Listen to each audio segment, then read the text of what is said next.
মৰিয়মে বিয়াৰ বাবে বিচাৰিছে উপযুক্ত ল'ৰা। নাম কি? মৰিয়ম। তাই দেখাত বহুত সুন্দৰী, কিন্তু দুখীয়া পৰিয়ালত জন্ম তাইৰ। যৌতুক দিব লগা সামৰ্থ্য নাই তাইৰ পৰিয়ালৰ। তাই কেৱল মাতৃৰ সৈতে বসবাস কৰে। যিকোনো বয়সৰ যুৱকে কৰিব পাৰিব আবেদন, কিয়নো তাইৰ প্ৰয়োজন এজন উপযুক্ত স্বামীৰ। ল'ৰাজন কোনো চাকৰি নাথাকিলেও হ'ব। এজন ভাল ল'ৰা বিচাৰি বিজ্ঞাপন দিছে তাই, যিয়ে তাইৰ জীৱনত সুখী কৰি ৰাখিব পাৰে। ছোৱালীজনী যদি আপোনাৰ পচন্দ হয় তেন্তে আপুনিও কৰিব পাৰে আবেদন। কেৱল আপোনাৰ মনৰ কথা প্ৰকাশ কৰক কমেণ্টত। যদি আপোনাক ছোৱালী এজনীয়ে পচন্দ কৰে তেন্তে আপোনাৰ সৈতে যোগাযোগ কৰিব তাই নিজেই। নাম কি? মরিয়ম। মা আছে, ছোট একটা ভাই আছে।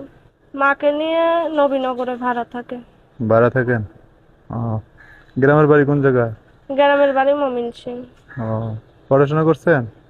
চলার মতন করছে, অতটা করি নাই। অল্প করছেন না? হ্যাঁ। বেশি করতে পারেন নাই। বাড়িটা কতটুকু হয়েছে?